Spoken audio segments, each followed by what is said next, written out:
Hello दोस्तों, आप पढ़ रहे हैं क्लोनिंग वेक्टर के बारे में। क्लोनिंग वेक्टर में तीसरी टॉपिक तक हम लोग पहुंच चुके हैं। यह आपकी हेडिंग होगी कंपोटेंट होस्ट। ठीक है, कंपोटेंट होस्ट चाहिए आपको जिसके अंदर आप इंटर करा के अपना वर्क कराएं। ठीक है, तो इसके बारे में हम लोग चर्चा करेंगे। आइए स्टार्ट करते हैं। Component host for transformation with recombinant DNA. Component host किस लिए चाहिए? Transformation with recombinant DNA. Recombinant DNA को ट्रांसफॉर्म करना है। जो रिकॉम्बिनेंट डीएनए है उसमें जो भी आपने मटेरियल ऐड कराया है, जो भी आपने जीन ऑफ इंटरेस्ट ऐड कराया है, ठीक है, उसको आपको तैयार करना है। बहुत सारे प्रोटीन का निर्माण करना है, एंजाइम का निर्माण करवाना है या फिर हार्मोन का निर्माण करवाना है। उसके लिए आपको एक कंपोटेंट होस्ट की ज़रूरत है। ठीक है, तो आइए इसकी बात करते हैं कंपोटेंट होस्ट के बारे में। देखें ध्यान से। Since DNA is hydrophilic molecule, ठीक, it can not pass through the cell membrane. DNA जो है वो हाइड्रोफिलिक मॉलिक्यूल है और ये सेल मेम्ब्रेन को पास नहीं कर पाएगा, सेल मेम्ब्रेन को तोड़ के अंदर नहीं जा पाएगा। ठीक है, since DNA is a hydrophilic molecule it can not pass through cell membrane. Question है वाई। ठीक है, तो आप देख रहे हैं चूंकि डीएनए जो है वो हाइड्रोफिलिक मॉलिक्यूल है, इसलिए यह कोशिका मेम्ब्रेन को, सेल मेम्ब्रेन से होकर नहीं गुजर सकता है। क्यों? आइए देखते हैं। In order to force bacteria to take up the plasmid, the bacterial cell must first made component to take up DNA. ठीक है, तो बैक्टीरिया को प्लाज्मिड लेने के लिए बाध्य करने से पहले आपको यह आवश्यक है कि बैक्टीरिया सेल को डीएनए के लेने योग्य बनाया जाए, वह डीएनए को ले सके ऐसा उसको तैयार किया जाए। ठीक है, तो आप देख रहे हैं कि डायरेक्ट एंट्री नहीं होगी उसके अंदर, आपको उसको बनाना पड़ेगा, एंट्री लायक बनाना पड़ेगा, तब उसमें एंट्री होगी। In order to force bacteria to take up the plasmid, the bacterial cell must first be made component to take up DNA. ठीक है, तो बैक्टीरिया के प्लाज्मिड को डालने से पहले आपको बैक्टीरिया को कंपोटेंट बनाना होगा, डीएनए लेने योग्य बनाना होगा। जब वह डीएनए लेने योग्य बन जाएगा तो वह प्लाज्मिड को ले लेगा अपने अंदर। ठीक है, नॉर्मल रूप से वह नहीं जाएगा। क्यों? क्योंकि DNA is hydrophilic molecule, it can not pass through cell membrane. DNA जो है हाइड्रोफिलिक मॉलिक्यूल है और सेल मेम्ब्रेन से पास नहीं होगा। इसलिए हमें पहले जो है सेल मेम्ब्रेन को ऐसा बनाना होगा कि वो डीएनए को ले ले। ठीक है, in order to force bacteria to take up plasmid, the bacterial cell must first be made ठीक है, competent to take up DNA. ठीक है, तो बैक्टीरिया को प्लाज्मिड लेने के लिए, ठीक है, बाध्य करने से पहले यह आवश्यक है कि बैक्टीरिया सेल को डीएनए लेने के लिए सक्षम बनाया जाए। तो यह कैसे किया जाएगा? This is done by treating them with a specific concentration of divalent cation. ठीक है, यह कैसे किया जाएगा? तो इसके लिए आपको ट्रीट करना होगा। Done by the treating them with specific concentration of divalent cation. Divalent cation में उसका ट्रीटमेंट करना होगा जिससे उसके दरवाजे खुल सकें और उसके अंदर प्लाज्मिड घुस सके। ठीक है, this is done by treating with them with a specific concentration of A divalent cation, जैसे कि कैल्शियम क्लोराइड। कैल्शियम जो है आपका Ca जो है वो डाइवैलेंट कैटायन बनेगा, Ca जो है आपका डाइवैलेंट कैटायन बनेगा। कैल्शियम क्लोराइड में इसको ट्रीट कराना पड़ेगा ताकि इसके चैनल ओपन हो, और चैनल ओपन होगा तभी जो है प्लाज्मिड इंटर कर पाएगा। ठीक, तो this is done by treating them with specific concentration of divalent cation such as calcium, which increases the efficiency with which DNA enter. इससे जो है डीएनए इंटर की जो इफिशियंसी होगी बढ़ जाएगी, दरवाजे खुल जाएंगे। ठीक है, इस ट्रीटमेंट से, डाइवैलेंट कैटायन के ट्रीटमेंट से दरवाजे खुल जाएंगे, जिससे जो है प्लाज्मिड इंटर कर जाएगा। तो this is done by treating them with an specific concentration of divalent cation such as calcium which increase the efficiency which DNA enter। ठीक है, देखें, the bacterium through pore its wall cell. ठीक है। तो आप देख रहे हैं कि वाल सेल में क्या बन जाएंगे, पोर बन जाएंगे, ठीक है, छिद्र बन जाएंगे डाइवैलेंट कैटायंस के ट्रीटमेंट की वजह से, और उससे प्लाज्मिड इंटर कर जाएगा, ठीक है। तो आप देख रहे हैं कि डीएनए जो होता है वो हाइड्रोफिलिक होता है, और यह कोशिका मेम्ब्रेन जो है सेल मेम्ब्रेन से होकर नहीं गुजर सकता है, ठीक है। बैक्टीरिया को प्लाज्मिड लेने के लिए बाध्य करने से पहले यह जरूरी है कि बैक्टीरिया सेल जो है, बैक्टीरिया का जो सेल है उसको डीएनए लेने के लिए योग्य बनाया जाए, सक्षम बनाया जाए।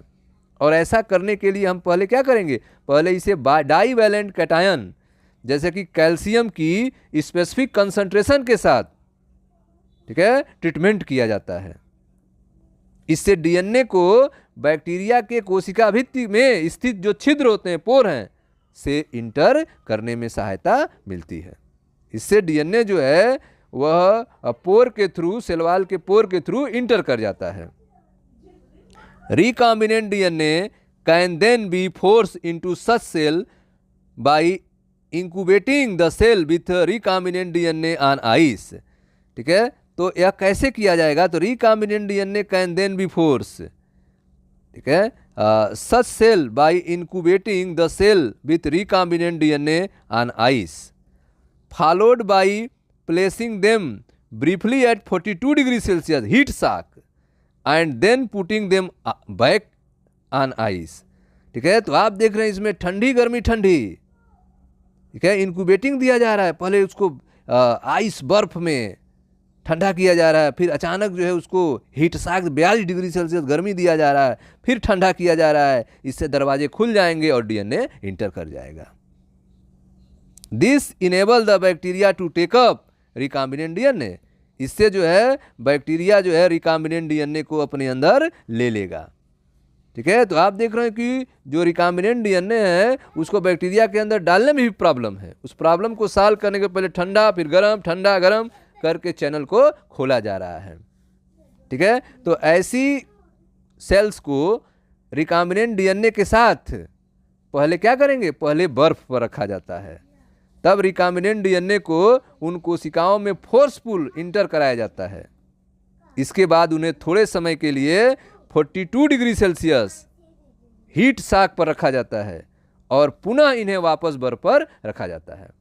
ऐसा करने से रिकॉम्बिनेंट डीएनए बैक्टीरिया में प्रवेश कर जाता है, ठीक है। This is not the only way to introduce alien DNA into host cell, ठीक है।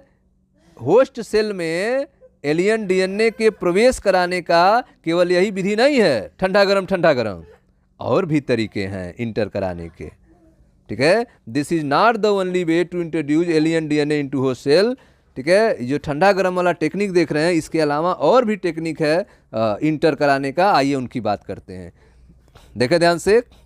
This is not the only way to introduce alien DNA host cell, और कौन से तरीके हैं, in a method known as micro injection, ठीक है। एक तरीका है जिसको कहा जाता है माइक्रो इंजेक्शन, ठीक है। इसमें क्या किया जाएगा, recombinant DNA is directly injected into nucleus of animal cell, animal cell के न्यूक्लियस में डायरेक्ट जो है रिकॉम्बिनेंट डीएनए को पहुंचा दिया जाएगा माइक्रो इंजेक्शन की मदद से। माइक्रोस्कोप से देखा जाएगा और इंजेक्शन को एनिमल के न्यूक्लियस तक डाला जाएगा, वहीं पे छोड़ दिया जाएगा, इंटर करा दिया जाएगा, ठीक है। तो in a method known as micro injection recombinant DNA is directly injected into nucleus of an animal cell, ठीक है। तो एनिमल सेल में क्या करते हैं, रिकॉम्बिनेंट डीएनए को डायरेक्ट इंटर करने के लिए माइक्रो इंजेक्शन लगाते हैं। दूसरा भी तरीका है, in another method suitable for plant, एक दूसरा तरीका है जो प्लांट के लिए, प्लांट में तो इंजेक्शन नहीं लगाएंगे, इसके लिए दूसरा तरीका है, in another method suitable for plant cell are bombarded with high velocity microparticle of gold and tungsten coated with DNA in a method known as biolistics or gene gun, ठीक है। तो प्लांट के लिए आप देख रहे हैं बायोलिस्टिक्स मेथड है, जीन गन मेथड से, जिसमें गोल्ड या फिर टंगस्टन पर डीएनए की, रिकॉम्बिनेंट डीएनए की कोटिंग की जाएगी और उसको बम्बारमेंट कराया जाएगा, प्लांट सेल पर बम्बारमेंट कराया जाएगा ताकि वह डीएनए के पास पहुंच जाए। बायोलिस्टिक, जीन गन, बंदूक, ठीक है, बुलेट छोड़ी जाएगी। किसकी बुलेट होगी? गोल्ड और टंगस्टन की, जिसके ऊपर जो है डीएनए, रिकॉम्बिनेंट डीएनए की कोटेड होगा। ठीक है, तो आप देख रहे हैं कि सूटेबल फॉर प्लांट के लिए से यह मेथड है। एनिमल के लिए तो माइक्रो इंजेक्शन है, अब बंदूक नहीं लगा चला सकते एनिमल में। ठीक है, तो in another method suitable for plant cell are bombarded with high velocity micro particle. ठीक है, हाई वेलोसिटी से बम्बार्डेड कराएगा ताकि न्यूक्लियस तक पहुंच जाए।